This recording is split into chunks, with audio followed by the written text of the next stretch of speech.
नमस्कार, राम राम आणि रामकृष्ण हरी. कसे आहेत मित्रांनो? आज आपल्याला या व्हिडिओच्या माध्यमातून खूप महत्वाच्या 15 ऑगस्ट रोजी ज्या काही दोन घटना घडल्या त्या घटनेविषयी या व्हिडिओवरनं चर्चा करायचं.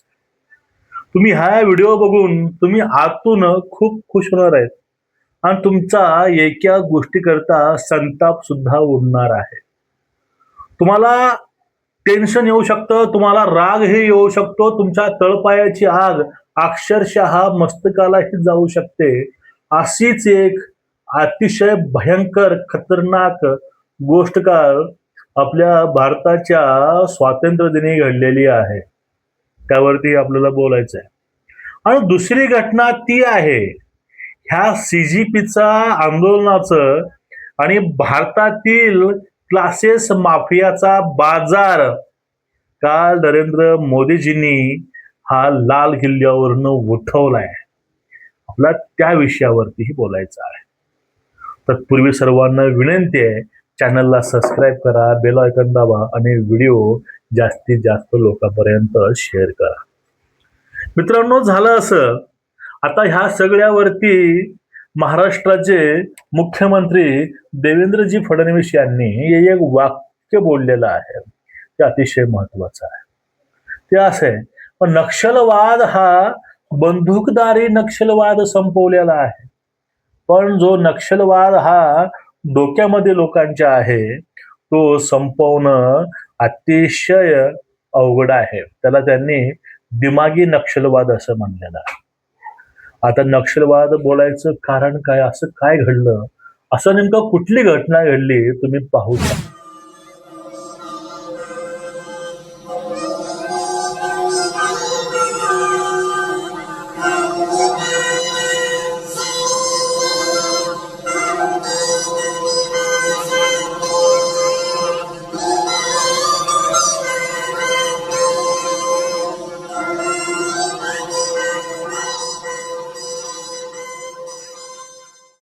मला अजून एक गोष्ट आतापर्यंत कळली नाही, काही विशिष्ट लोकांना वंदे मातरम पासून काय अडचण आहे. आता 15 ऑगस्टच्या कालच्या निमित्तानं एक संविधानाच्या अधीन राहून जे आपलं राष्ट्रीय गीत आहे वंदे मातरम, हे पूर्ण गाण्यासाठी सक्तीही करण्यात आलेली आहे. आणि ज्यांनी हे गायलं नाही त्यांच्यावरती कार्यवाही होऊ शकते, त्यांना जेलही होऊ शकते, असं प्रावधान त्या सध्या सक्तीमध्ये आहे.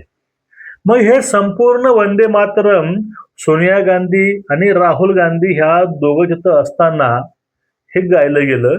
त्यावेळेस ते राष्ट्रीय गीत चालू असताना सोनिया गांधींनी ते राष्ट्रीय गीत बंद करण्याच्या सूचना दिल्या, असे व्हिडिओ हे माध्यमामध्ये येत आहेत. आणि त्यावेळेस कोणीतरी एक जण येतो आणि सांगतो, जर हे राष्ट्रीय गीत बंद केलं तर जेल होऊ शकते, असा आता कायदा बनलाय. मग हे राष्ट्रीय गीत चालू ठेवलं, पण त्यावेळेस या लोकांचे चेहरे कसे होते हे संबंध भारतानं काल पाहिलंय, भारतवासियाने पाहिलंय. आता ह्या सगळ्या गोष्टी ह्या डोळ्यानं बघून सुद्धा काही लोकांना जर त्यांचीच चाटायची सवय असेल तर आपण यांना काय बोलू शकतो, कारण ह्या लोकांच्या ह्या भडव्यांच्या डोक्यामध्ये अजूनही तसे विचार भरले असतील तर त्यांचं ते दुर्दैव आहे, दुर्दैव आपलं नाही. कारण राहुल गांधी तेवढा मासूम वाटतो तेवढा मासूम नाही, तो पाताळ यंत्री आणि षडयंत्री माणूस आहे. हे अजून आपल्याला कळत नाही, हाच आपला मूर्खपणा म्हणायचा काय. एका गीताचं या लोकांना एवढा द्वेष असेल तर त्या हिंदू धर्माचा, त्या भारताचा, त्या सगळ्या देशवासियाचा या लोकांना किती द्वेष असेल, तुम्ही याचा विचार सुद्धा मित्रांनो करू शकत नाही. हा होता पहिला विषय आपला. ही घटना घडली, ही घटना नक्षलवादावर सुद्धा भयंकर आहे. हे सायलंट नक्षलवाद आहे. आणि दुसरी घटना होती, ज्या सीजीपीनं जो काही हौदोस या भारतामध्ये मांडला होता, ते सीजीपी आंदोलन उभा कसं राहिलं, काय राहिलं, व्हॉटएव्हर, हे सगळ्यांना बघितलंय. हेच अरविंद केजरीवालांची बी टीम आहे. झारखंडचं आंदोलन बघा, त्यांनी तिथं पाठ फिरवली. या लोकांना फक्त महाराष्ट्र, मुंबई, दिल्ली आणि भारत पूर्ण पेटवायचा होता. मग ही जी काही नीट परीक्षावरून यानं सगळं ठरलं होतं, ही नीट परीक्षेचे पेपर फोडले कोण किंवा पेपर फुटी का होते, याचं एक महत्वाचं कारण आहे, ते म्हणजे क्लास माफिया. क्लासेसवाले लोक आपला निकालासाठी ह्या गोष्टी करतात आणि अक्षरशः याचा बाजार हे लोक मांडतात.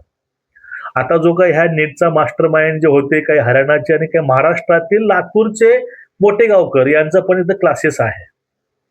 हे सगळं जे आहे ह्यांचा बेस हा हे क्लासेस आहे आणि या क्लासेस वरतीच घाव सध्या मोदींनी घातलेला आहे. नरेंद्रजी मोदी यांनी काल जे काही भाषण केलं त्यामध्ये एक जे काही वाक्य होतं ते वाक्य अतिशय महत्वाचं. आतापर्यंत हा निर्णय कुणीच नाही घेतला, तो निर्णय भाजप सरकारनं नरेंद्रजी मोदी यांनी घेतला. हे अतिशय सुखदायक आहे म्हणू शकतो आपण, कारण ज्या गोष्टींची लोक फीस भरू शकत नव्हते, गरिबापर्यंत त्या गोष्टी पोहोचत नव्हत्या, पण आता जे काही एक नवीन ट्रेंड बनलाय क्लासेसचा, हे सर्वसामान्य लोक क्लासेस लावू शकत नव्हते, पण आता शाळेबरोबरच शासन मोफत विद्यार्थ्यांना क्लासेस सुद्धा सुरू करते. यावढी सुखाची आनंदाची गोष्ट दुसरी काय असू शकते. मेरे प्यारे देशवासियों,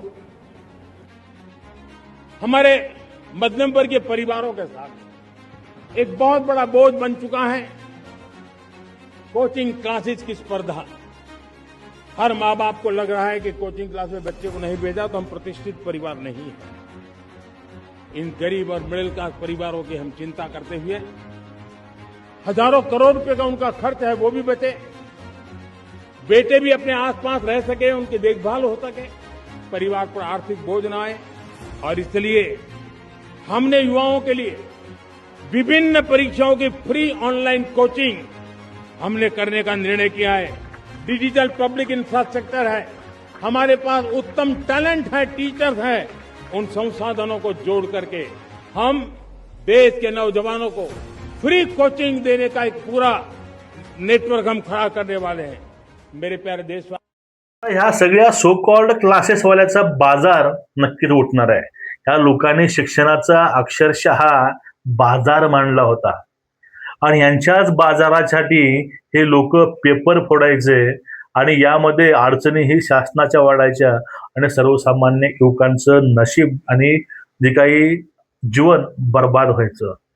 ह्या जो काही डाव होता किंवा जे काही हे प्रकार होता याच्या मुळाशीच घाव या ठिकाणी घातला गेलाय. आता बघा हळूहळू हे क्लासेसवाले सरकारच्या विरोधामध्ये आपला आवाज उठवू लागतील, कारण यांचा धंदा जो आहे, धंदा करा पण धंदा इमानदारीने करा, बेइमानदारीने करू नका.